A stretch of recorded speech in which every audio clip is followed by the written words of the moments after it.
and welcome to the oileánach Knits podcast. Episode 3. This is kind of like a little mini episode, I think. So I just kind of felt like saying hi today, having a little chat. Probably as procrastination from doing my schoolwork, probably. But I don't actually have a ton to show. Just kind of had some things I wanted to chat about and things. Yeah, I hope you are having a nice time and that the fall is coming in nice and cozy for you. We had a very abrupt shift here. My name is Heather. I keep forgetting to do that. My name is Heather. My pronouns are they, them, and I'm really stoked to meet you. I keep forgetting to introduce myself until halfway through the episode, or just not at all. So there you go. Yeah, I live on the island of Newfoundland, traditionally Ktaqmkuk of the Mi'kmaq people and the Beothuk people, and my province is the island plus Labrador, which is on the northeast coast of Canada. And yeah, it's been really cold. We are properly getting fall. It's currently a hurricane, but generally hurricanes, come up the eastern seaboard. That's the word for it, yes. They come up the eastern seaboard and they're really warm and strong and tropical down south, but by the time they get here it's quite cold and we're just getting really strong wind and rain, but it's cold. But yeah, we had a really abrupt shift about a week ago where suddenly I went from like shorts and sandals to full-blown knitwear. I'm properly in winter mode now. I'm not really complaining though, because it's nice to wear my knitted things again and to be knitting things that feel like I can take them off my needles and then wear them. And I have some new things off my needles, which is really exciting. I'm generally a very slow knitter, and I work on like 7 projects at once, so it takes me a really long time to finish something, but I suppose good transition. I knit a Ranunculus last week, and that's really thrilling. I've been, everyone knows the Ranunculus. It's a pattern by Midori Hirose. I probably didn't say that right. But it's a really beautiful lace yoke pattern, and it's one of those patterns that it's really easy to modify, and so many people have modified it so intensely, and I've always really liked it, but I don't generally tend to go for the super popular patterns. But I'm going to talk about this throughout the episode. That's kind of something I'm rethinking, I think. Yeah, so I was just really fascinated by how different everyone's ranunculuses are. Like it's a pattern. Probably I'll put a picture or something. If I don't even know if I know how to do that though, to be honest. So no promises, but maybe I will. Just because it's like the pattern photos are all like these really big, open, lacy, droopy,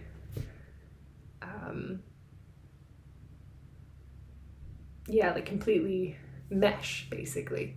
But then I knit, and I'm not the only one, lots of people have done this, but I knit a really big, chunky one, and I'm obsessed with it. I knit this in like 4 days, maybe like 5 days, but I don't knit fast, so it's a bit shocking to me. I made a lot of modifications with this, but I just think it's so stunning. It's so simple, and this was Also, my first time knitting lace, not lace, well, there is some lace, but texture. My first time knitting a texture piece at all. Like I've really been going hard on the color work since I started knitting, and so this was my first textured piece, and you know, like there were parts of it that were a little bit daunting, just as someone who's literally never done any kind of texture before, but all in all, it was quite easy, and like not always super well explained, but again, that might just be me not really knowing what I was doing. But I just think it turned out so well. It's so soft. Oh my gosh, this is really my first time like touching it since it's been blocked, because it's still a tiny bit damp. But wow, it softened up so much. I'm obsessed. It is knit in Plotulopi, and I held it double. And I did little Instagram stories telling you all the modifications I made, but I will tell you more in case you're not following me on Instagram. Yes, so I knitted, held double Plotulopi. I used a US 7 needle. I wanted like a nice dense fabric, and you can see like, yeah, okay, there's a little bit of gap there, but it's pretty dense. And I have realized actually like somewhat recently that I rib really loosely, so I used a size 3 for the ribbing, and it's still that big. So I'm glad I've learned this about myself. And okay, so I did the cast on number and then ribbed really loosely, obviously. I did the back short rows, so you can see there's a good distance between the texture stitches and the collar versus the front. And like, yeah, that's where that is here. So I did the back short rows, and then there were also front short rows, which I didn't do. I followed the texture pattern, but I skipped the last increase because I realized it was getting quite wide, and I didn't want it. I don't like, the pattern is super, super oversized, and I didn't want it to be like, I wanted it to be a little oversized, but I just, you know, I had an idea of how I wanted it to fit me. So I stopped increasing once I realized it was where I wanted it to be. And then I did not do the underarm short rows, not short rows, raglan increases. And then I did a fairly narrow arm because that's just what I like on myself. And cropped it, did some ribbing. That part was just kind of intuitive. I put the pattern away basically as soon as I stopped the texture work and just kind of finished it myself. Yeah, so that's pretty much what I did, and I can't wait to wear this. I wore it around for a full day after I cast it off before I put it in the bath, and just so cozy. Oh my gosh. Like, I think this is gonna get so much wear this winter. And I always told myself I wouldn't be that person who like, I mean, no shame on those people, obviously. You knit the patterns you want to knit. But I always told myself I wouldn't be the person who like knits the same pattern like 7 times, but I'm definitely going to. I can already see myself doing like a lighter t-shirt version, and I'd love to do like a really light kind of drapey summer sweater in the like of this pattern. I would love to do another one with mohair. I feel like that would be so soft. Yeah, like I can knit this 100 times, and it's so fast. It's wild.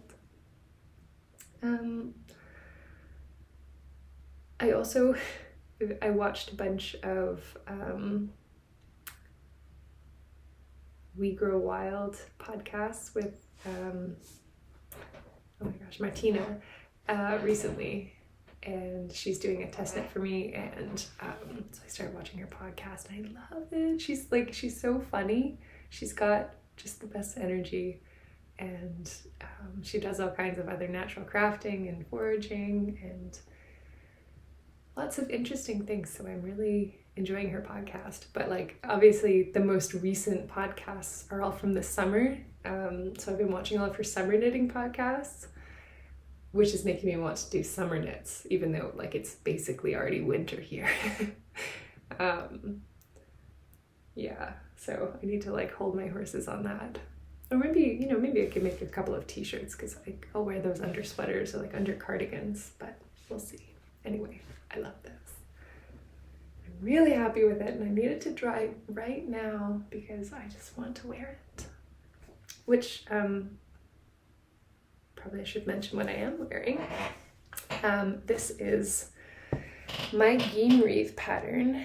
And this is the version that I made for my partner.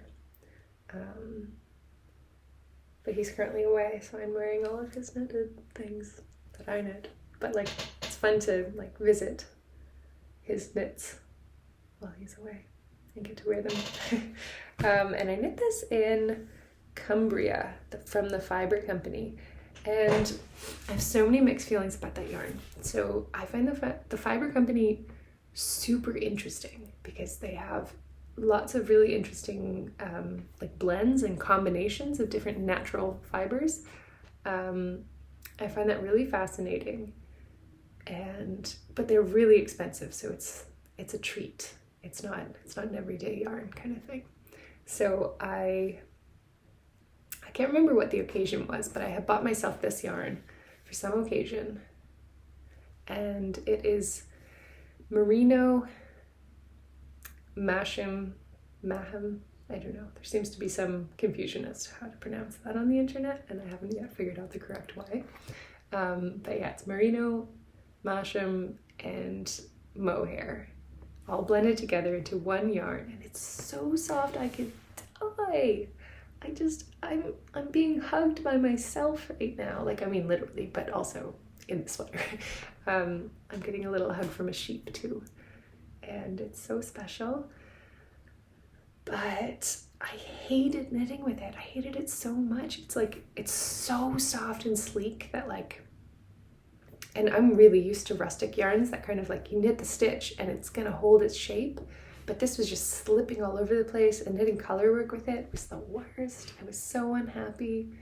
And I had to redo the top like 4 times because I just like, my gauge was just going berserk because I just couldn't hold on to it. I don't know what it was. I hated knitting with this, but the end product is so soft. I love, like whenever I am over at my partner's house, I will take off the sweater I'm wearing and put this on. I love it so much. But yeah, not sure what's up. But it's also pilling terribly. Like, look at this. It seems obnoxious for like such an expensive yarn. I guess that's kind of like the thing with like merinos and really soft yarns, which I don't really experience much because I don't knit with these kinds of yarns very much. Yeah, so I'm gonna have to do some depilling before he comes home. Make that look better. I mean, yeah, that looks really worn out and ratty, and this is like a 4-month-old, very expensive yarn sweater. So I don't feel great about that. I'm gonna take some tea because I'm talking really fast. I made some chai tea. I made a little video, so maybe that'll be the intro. Oh, it's so warm. I love a warm mug on a cold day. It's raining here again. I think like maybe it's my thing now. I'm just gonna always record when it's raining. Oh, it's so tasty. I've been making chais a lot lately, like from scratch with the spice blend, and it's really cozy and I like it. Where was I? Oh yeah, my camera setup is a little different today because I'm house sitting, and so I didn't have my nice camera with me, and I didn't really want to go home and get it because it's raining. Why would I do that? So I'm just using my my laptop camera, and it looks decent to me. I know it's not quite the same, but I don't know. I've been thinking about switching up and trying this as well, just because the files from my proper camera are huge, and last episode took me like 2 full days to get it like loaded from the camera to the computer, and then loaded from the computer to the like editing software, and loaded from that to, and on and on. It took so long, so I wanted to try making things a little easier, just to, because I feel like if it's going to be such a big ordeal, then I won't kind of like, I won't make an episode just because I'm feeling like it. I'll have to wait for like a day off or something, and then who knows, maybe it'll stop happening. It's crazy. Also, this is also a My Clarity mug from Wild Cove Pottery that I showed you last time. And it's beautiful.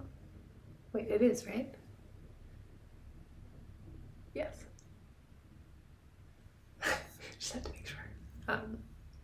Yeah, he's got a very like signature style, so I didn't even look. But yes, it's his. Okay, so after I finished the Ranunculus, instead of, sorry, there's a really cool dog outside. Yeah, he's so fluffy. Right, okay, so after I finished the Ranunculus, I should have turned my attention back to my already works in progress, but for some reason my brain was like, I just freed up a needle. Now I can use that needle to cast on something new, because I'm chaos. But I'm actually really excited about what I did cast on. So I'm excited about it for several reasons. One reason is, it doesn't look like much yet. It's just like a flat piece of gray right now.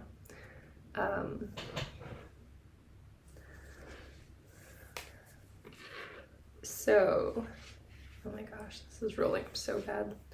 I'm excited because this is the Stockholm Slipover by Petite. And I have wanted a sweater vest for so long, but I've been like kind of waiting to cast one on because I wanted to design one, but I haven't had time to design one because I'm designing like hundreds of things right now, because that's how my brain works. I'll have like no design ideas for 6 months, and then suddenly I'll have like 30 in like a week. So I've got like an idea for one that I want to design. I've got multiple ideas for ones I want to design, but I haven't had time. So naturally, with the time I would have used to design a sweater vest, I've decided to knit one. And I have so many things to say. One thing I've been thinking about a lot lately is how, like, the kind of balance between wanting to design things and wanting to knit things that have already, been designed by other people. And I find that balance really tricky because, there's all kinds of factors that go into it. Like, if I design more, then,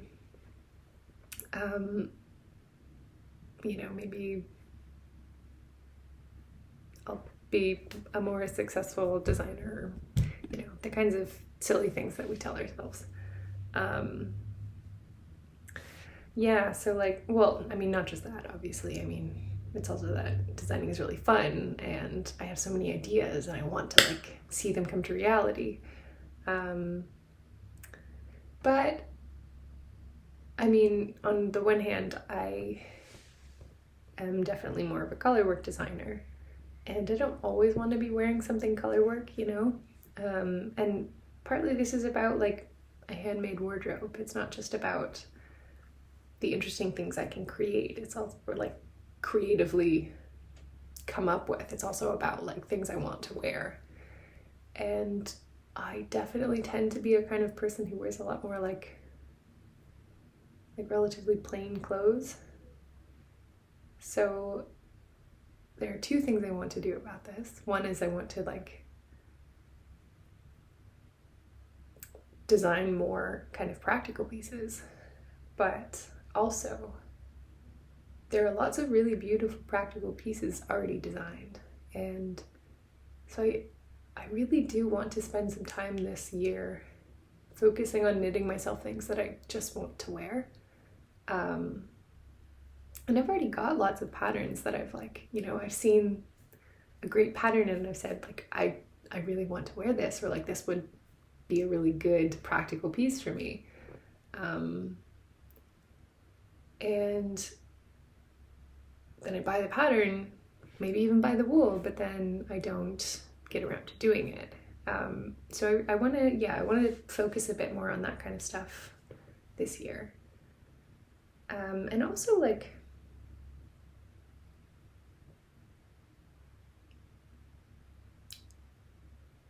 I don't want to lose sight of why I'm doing this.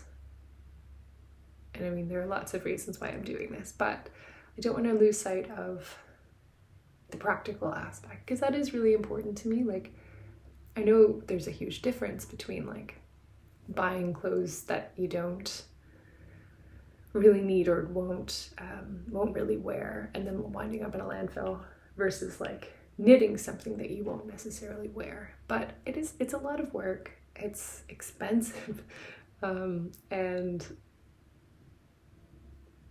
I think for me, like minimalism kind of goes beyond just not wasting things in the sense of not letting them wind up in a landfill, but also not wasting things in terms of like just being more mindful about what I am creating and what I am making. So I think that intention, I think I'd like to keep with me going forward, both in knitting things for myself and to wear, but also in knitting or in the way I design. And I feel like, you know, there are a lot of reasons why I mostly design color work. One of them is that it's interesting and fun and just kind of how I got into it. Another being that I wasn't a very skilled knitter. I'm still not a very skilled knitter. I think I'm decent at designing because I understand the concept, but I'm not very skilled in that, like, I don't have a lot of techniques or like the kind of knowledge that comes from like cultural tradition,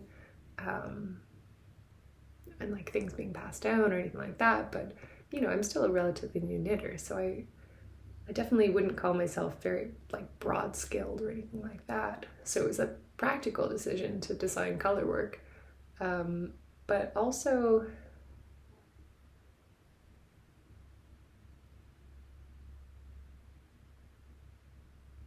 I forget what the third thing was. There was another thing I was gonna say.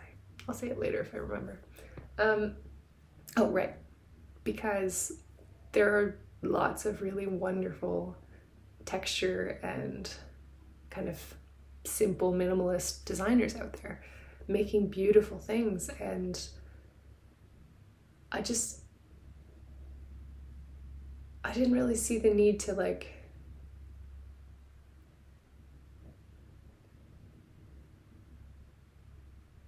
recreate that, basically, because, you know, if something's already working, then it's not broke, don't fix it, or whatever. And I don't think that's like a big philosophy that, you know, I don't think there's anything wrong with someone trying to design a new kind of basic raglan jumper. There's nothing wrong with that, of course. You should do what feels good for you. But it just, I don't know, there were a lot of reasons why it was kind of intimidating for me. But I do have a lot of ideas for relatively kind of basic construction designs. And even just like different ways that I can take even like a colorwork sweater or something and find different ways of constructing it. Not necessarily just for the sake of it or for the sake of doing something different, but for the sake of making it like the most wearable garment possible. And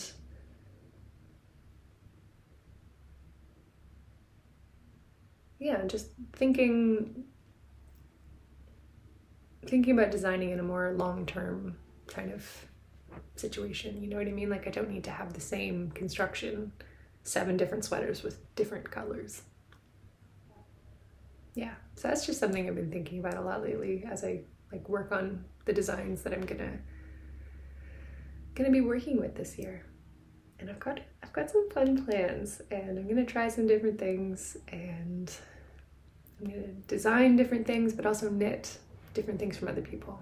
I'm gonna get into that in a little bit if I remember, because I want to talk about like my knitting plans for this year, because I've got lots, and it changes quite regularly, so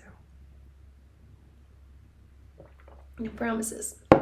But anyway, so one of the things that I really wanted was a sweater vest, and I wanted just like a plain, basic, functional sweater vest. And I'm really excited for this. The wool is the other reason I was very excited for this, because it's gone and rolled under the desk, so one second. So this is a wool I have tried to love so hard for many years. It's Briggs and Little Heritage. It's two ply. It's between like a worsted and an Aran weight.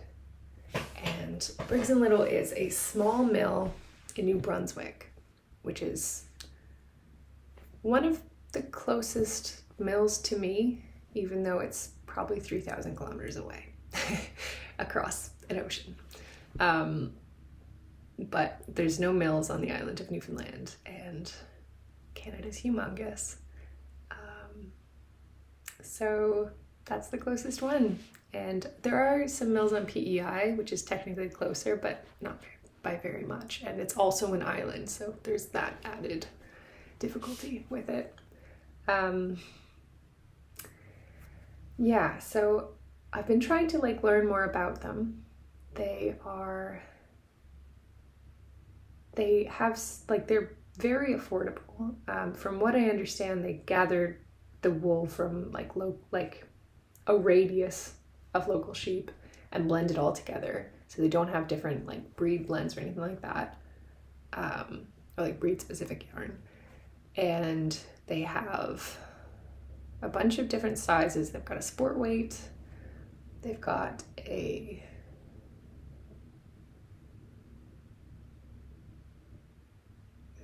there's a bunch. So they've got sport, they've got a worsted and an Aran. I think a woolen spun versus a worsted spun, but I'm not totally sure about that.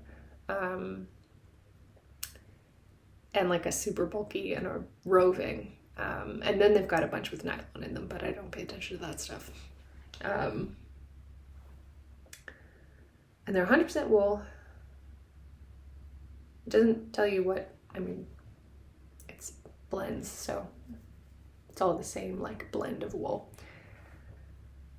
And I have wanted to, it's like $5 or $6 for a big big skein.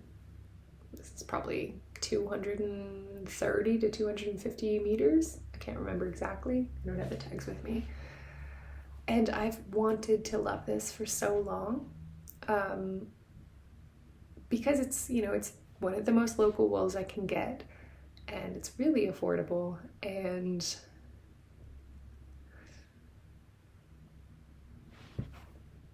it's theoretically rustic. But I think there's something to do with, so I've tried so many times to swatch with it, and it always looks terrible. It looks horrible in color work.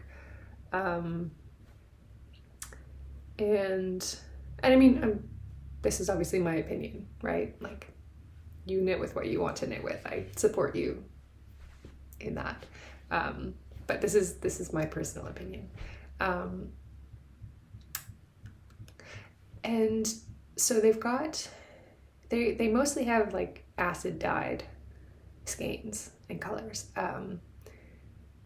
And I didn't realize, like, I don't even necessarily try to go for sheep shades. It just kind of happens because that's what I really like. Like no matter how hard I was thinking I was gonna do like a really bright contrast color here, but I wound up with brown.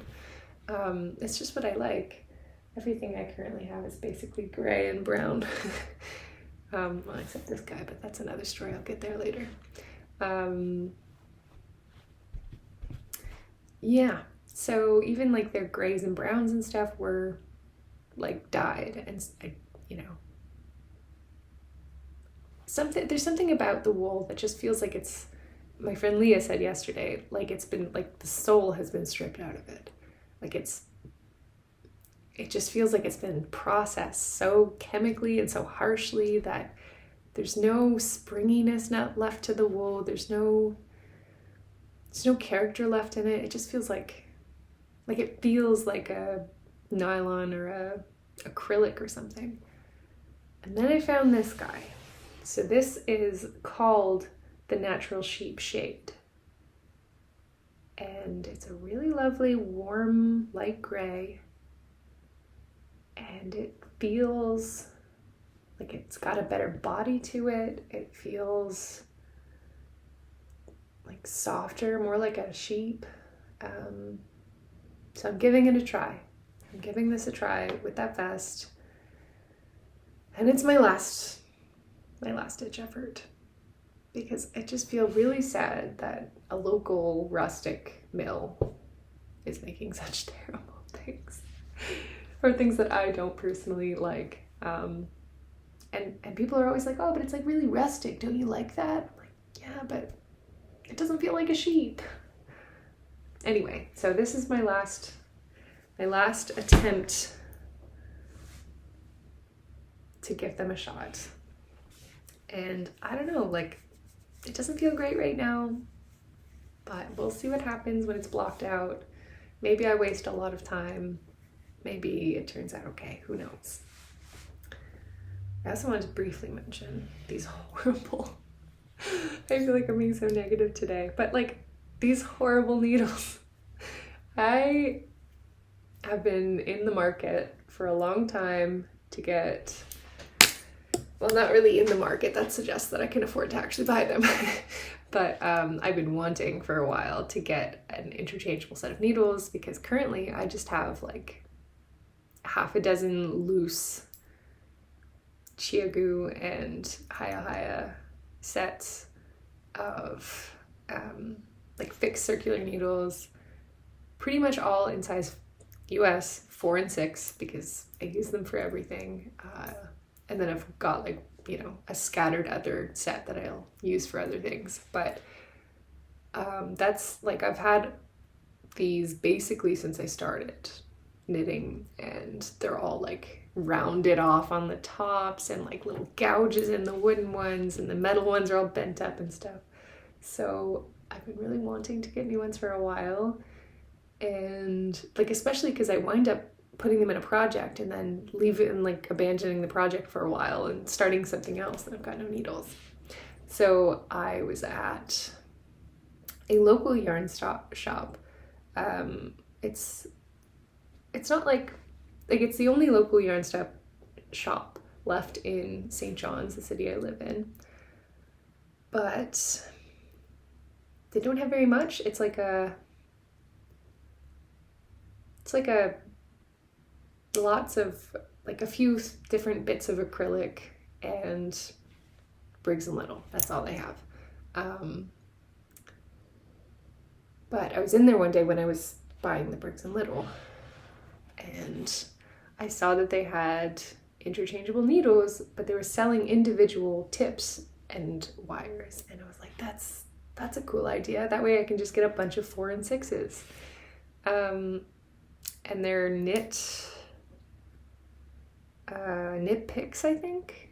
Yeah, knit picks, and they're the wrong size. Like, this is supposed to be a size 6, but it's definitely, like, that's the size of a 7. It's way too big. And they're constantly like, oh, they're doing it now. Yeah, they're constantly like, they'll just unwind, and like, I'll get to the end of a round and pass the join, and it'll be like almost off. Like, it's happening all the time, and I keep having to tighten them. Anyway, they're the worst. Don't buy them. I should have known better. They were like, I think they were like $3 for the tips and like 50 cents for a wire. Like, you get what you pay for. I should have known better. But it's hard sometimes when the quality things are expensive, even though they pay off in the long run, if you don't have that money up front, you know? Anyway. So that is that project. I'm excited for it. I really hope it turns out. If not, I'll be sad for the wasted time, but at least I'll know once and for all to just give up on Briggs and Little. And then I'll knit the sweater vest in something else, because I actually really want to have that. I think it would be really cozy.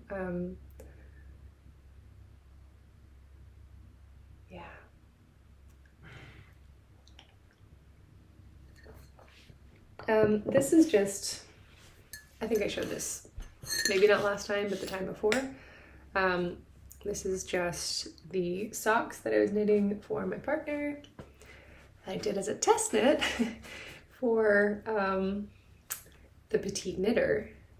These are the Snofrost socks, and I only had to do one for the deadline, so I did the one, and I hated the wool so much because it's all superwash nylon sock yarn.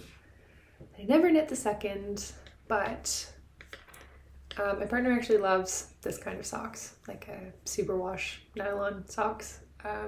His mother is a knitter, and she knits him pairs of the like self striping or like self colorwork socks every year for Christmas, and he wears them all the time, like basically exclusively.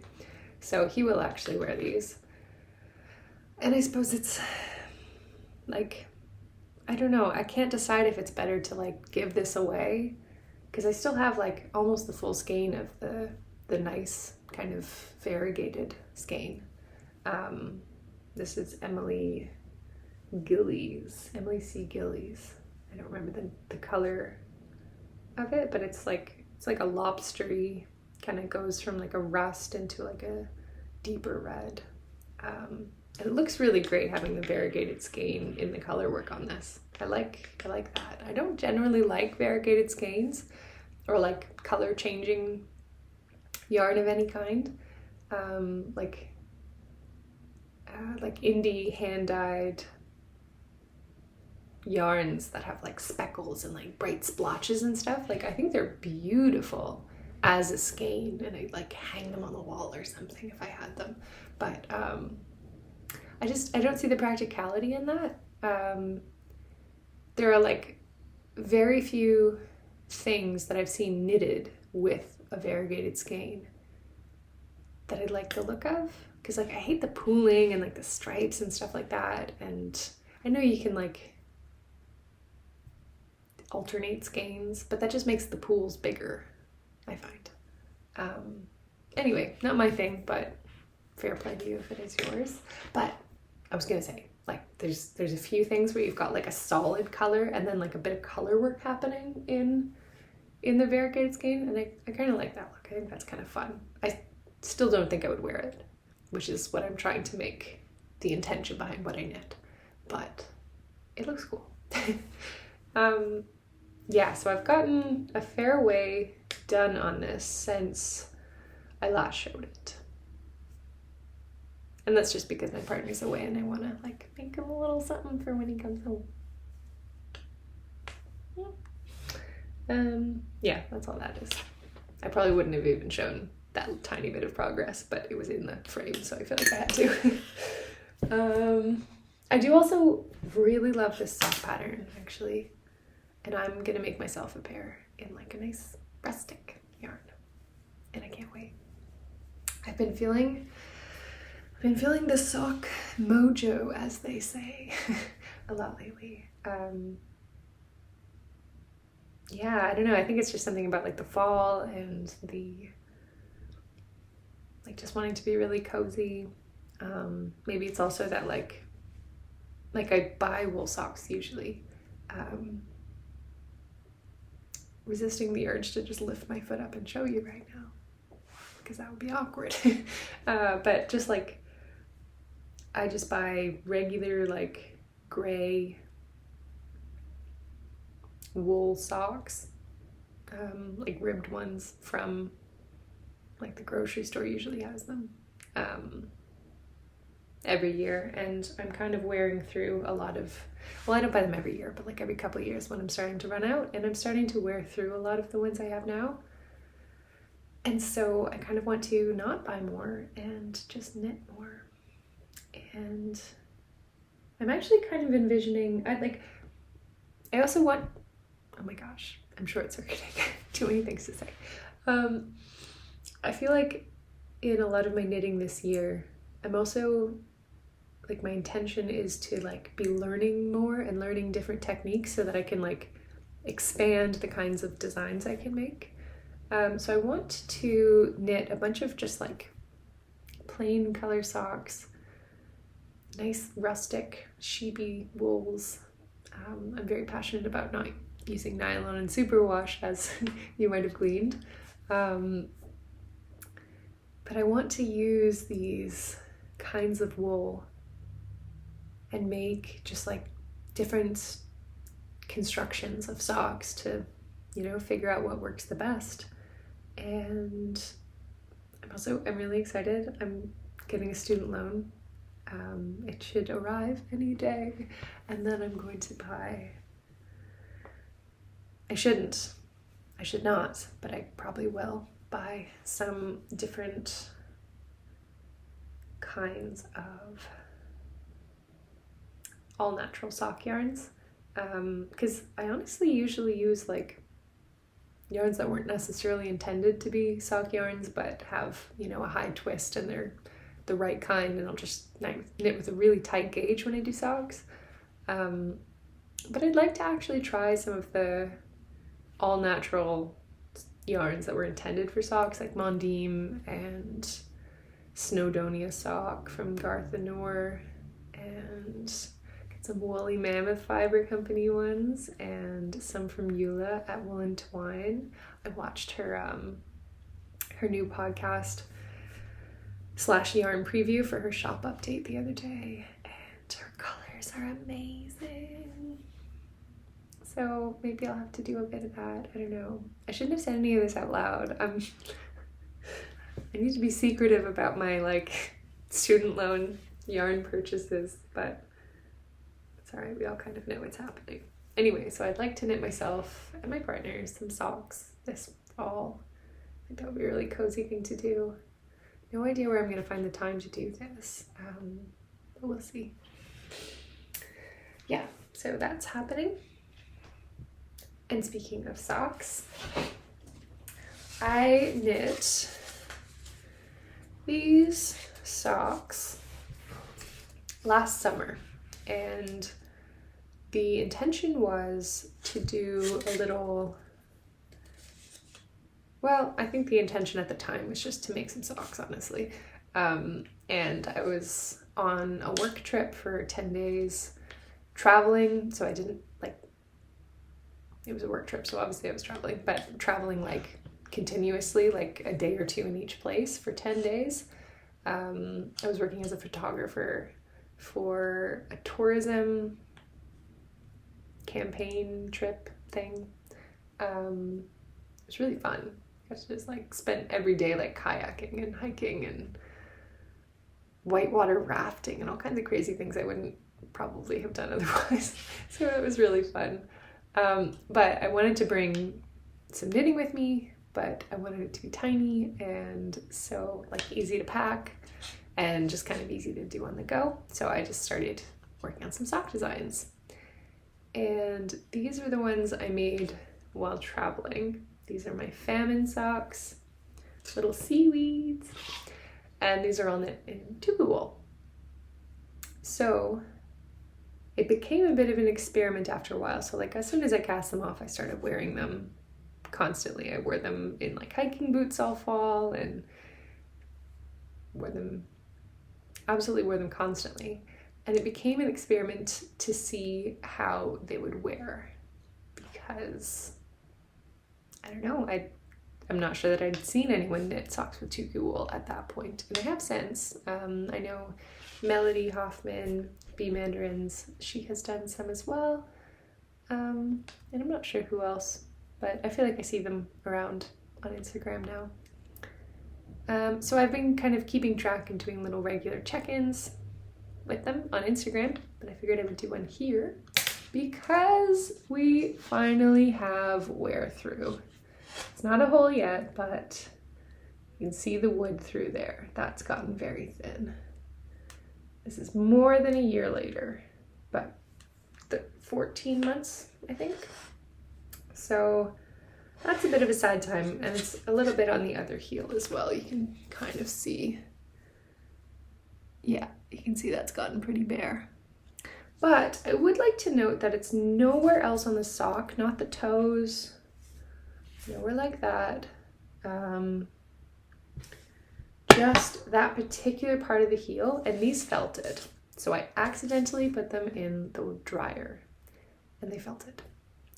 And I'm actually like, I didn't put these on the sock blockers to show them for the podcast. These were already on the sock blockers because after every wash now, I have to like, this one is much worse than this one. You can see how much like the stretching on the toes or on the heels. So this one's much worse and much tinier. So yeah, I think a big part of the wear through is that these felted, became super tiny, and then the heel, like the joint on this part of the heel is like directly under like the full weight of my step, because and like it's right along the seam as well. I'm not sure if that's a part of it, but I think this is at least partly due to the construction of the afterthought heel, which I'm gonna, like, that's one of the reasons why I want to kind of explore some socks this fall, is so I can find other ways of doing it, because I'm not sure that the afterthought heel is helping this situation, and also because they felted. Yeah, so we finally have wear through. Very sad about it, but I'm hoping I can figure out, I mean, yeah, there's no holes yet. Wow. It's close enough, I suppose.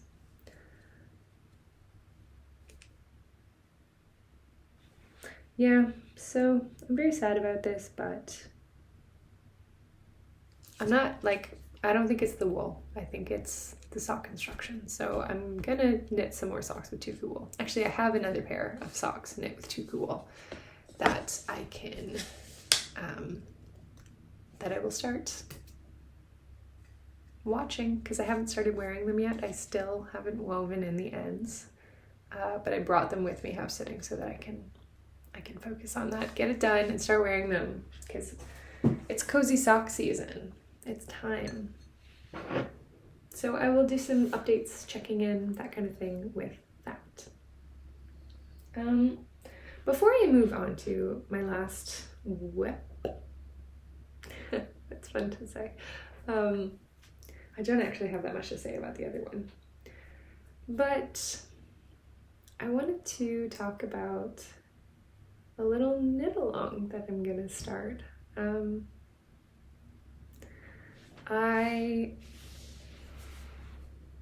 I've never done a knit along, never even participated in a knit along, so hopefully it all kind of works out.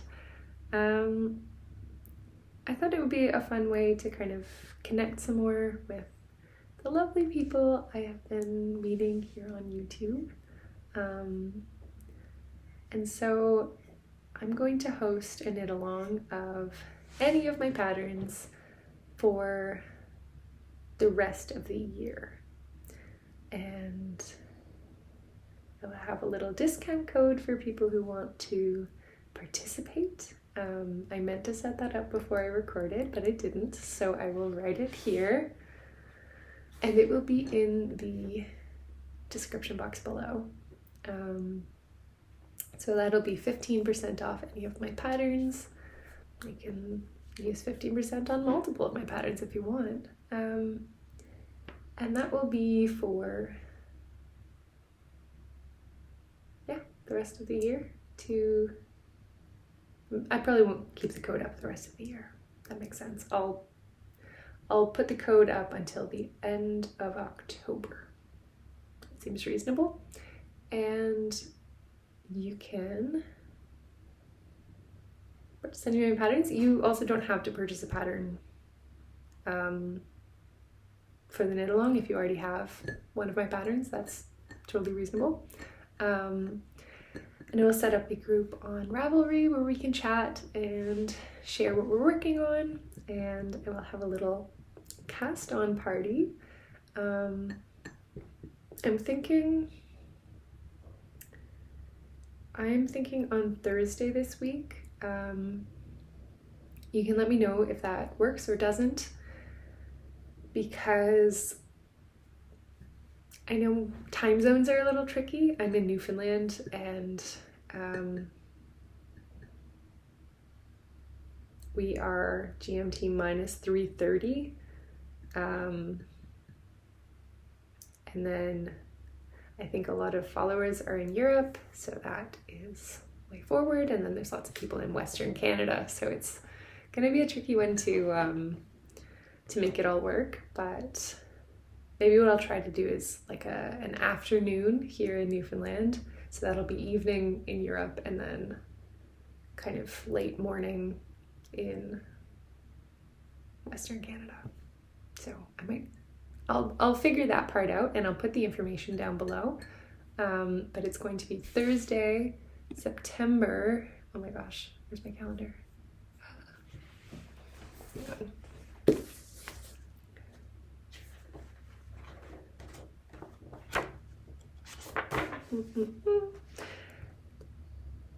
Well, I've got 2 assignments due that day. That's okay, I'll just do them before then. Thursday, September this 15th. So I will post about that on... I'm just going to do a Zoom meeting there because I'm not very technology literate and I don't really know how to do any of that stuff. So it's Zoom for me. That's as advanced as I come. I will leave all the information down below in a very neat and orderly fashion so that if I'm just rambling, you can figure out what's going on. And then there will be prizes. So I'm thinking I just kind of want the end to be the end of the semester, because that works for me. I'm in school right now and that feels like a good celebration time, but I'll do it to the end of the year just in case people want to do some Christmas knitting or knit over the holidays, that sort of thing. And it doesn't have to be finished or anything, just be participating in the knit along. And so there will be prizes. I don't know what they're going to be yet. Probably some kind of rustic yarn that I really like. But we'll see. If anyone has any ideas of prizes they want, like, I'll see what I can do. And yeah, so that'll be really fun. We'll have a hashtag, which will be oileánach knit along. That seems easy. Yeah, just oileánach knit along, which is, I'll put it right here, and then it's just the name of my podcast with knit along at the end. Yeah, so you can participate in the Ravelry group, or you can post with the hashtag on Instagram. If you don't use social media, you can send me an email with your knit along thing. Yeah, so it's just any of my patterns, and that will include the ones that come out this fall. I wish I had a better idea of what's going to come out this fall, because honestly, I have so many I have so many designs in the works right now, and they're all like so close to being finished, but I'm in school right now, so it's going to be a bit of a toss-up to see what kind of winds up happening, but hopefully something comes out. I've got so many that are like so close to being done that it would be a real shame if none of them came out this fall. So we'll have to kind of see about that. And so that's that. I hope that's all the information we need right now. I'm really excited. I've never done this kind of thing before, but I'm just really excited about kind of the community that that's happening over here on YouTube. It's really, really refreshing and lovely after, so many years of the various kinds of businesses and arts that I do through Instagram, where it feels like you're kind of just talking to a brick wall most of the time. Not to say that like the people I'm talking to are brick walls, but to say that the platform itself is just not great.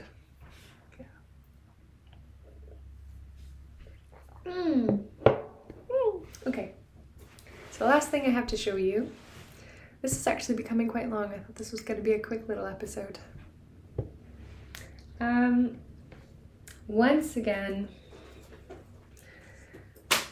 oh my gosh, what's it called? The Cladach, I think. Cladach pattern, which is top down, but I cut the top off, and I've got the body back to the length I want it to be, and this is the lovely, lovely squishy Uist Wool, which I finally learned how to say. Thank you all for your help. Which is based on the island of the same name in the Outer Hebrides in Scotland, and their wool is stunning. It's so beautiful, and I'm using their tonal DK range for this. And it's so soft, I could just die. It's beautiful, it's squishy, it's got body, it's got like slight variegation in the color. There's bits of hay still in there at times. Like, it's just stunning. And so I've been working on this for quite some time now, and I really want to get it done. But I got the top off, I think I showed in my last episode.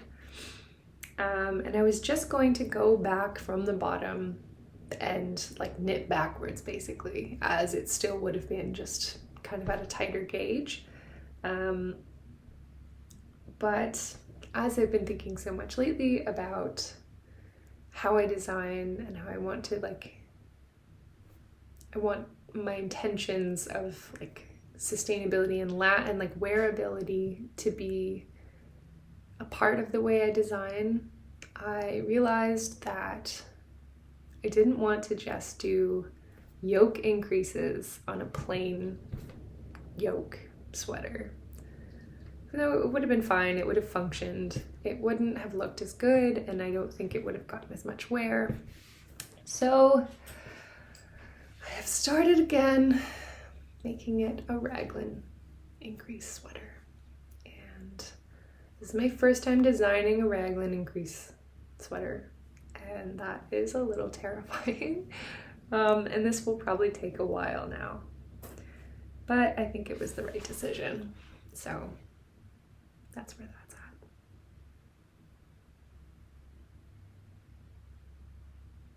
at. It's not that difficult. It's very intuitive to create a raglan sweater. And I've knitted them before, I've just never designed one. But it's working out. It's going well.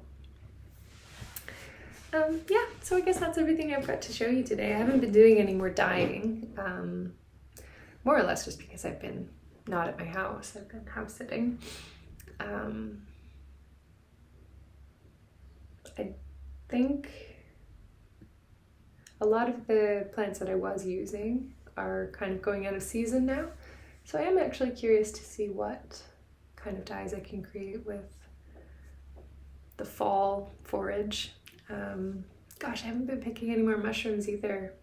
Just been so busy lately. But I think the winter chanterelles will be out now, which is super exciting, and I'd like to go get some. I wish it wasn't raining. I'd go do that right now. But no, I started filming this episode in the middle of my homework, so I actually need to get back to doing that quite soon. Yeah, probably gonna go make another chai tea because they're so tasty, and this one's got a little bit cold. Thanks for stopping by today and enjoying this Sunday with me. Oh gosh, I guess that means it's been 2 weeks since my last one. I thought I was going to be doing this like once every 6 weeks, but apparently I'm just having too much fun. Oh, hang on, before I sign off, I'm going to tell you the one thing I am most excited about for when I get that student loan. I'm going to buy some unspun manchalopi from Wool Dreamers. I can't wait. My new friend Leah, who is Stitch Craft Co on Instagram. We've been like internet friends for a while, kind of like following each other because we both live in the same city. And we finally started like meeting up and having little coffee dates where we knit and talk about our knitting, and it's been so fun. But she's a bad influence because she's been knitting with Wool Dreamers wool the last 2 times we've met up, and I just need it. I need it. It's so good. It's unspun, and like the only unspun, well, I've used 2 different unspun yarns before. One was the Uist, and that was lovely. It was so nice.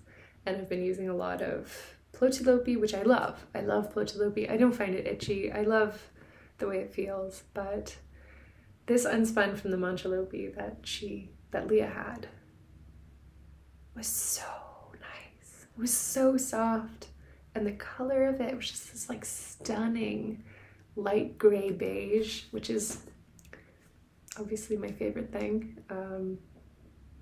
Yeah, so I think I might have to try some of that. I don't know. We'll see what happens. She's also been talking about starting her own podcast, so I'm really excited to see that. And if she does, I will definitely share the link with you guys.